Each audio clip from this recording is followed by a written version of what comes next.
कल्पना करा, तुम्हाला 3 लाख रुपये पगार आहे आणि एका झटक्यात तुम्हाला सांगण्यात आलं की उद्यापासून तुम्ही कामाला यायचं. काय होईल?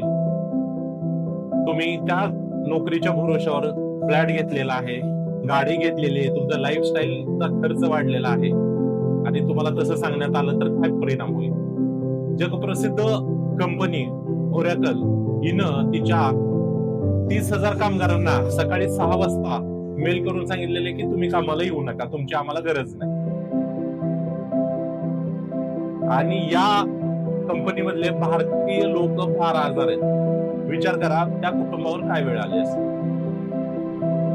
डोक्यावर कोट्यवधीचं कर्ज, वयाची 40शी 45शी, हातात लॅपटॉप आणि हाताला काही काम नाही. अशी वेळ कुणावर येऊ शकते.